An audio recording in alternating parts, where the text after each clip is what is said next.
জন্মৰ পাছে পাছে এহেজাৰ ল'ৰা আছে, তথাপিতো মই তোমাৰ প্ৰেমত পৰি আছো।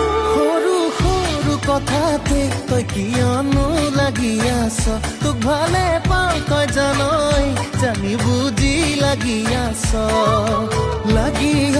যিমানেই মৰম কৰিম সিমানেই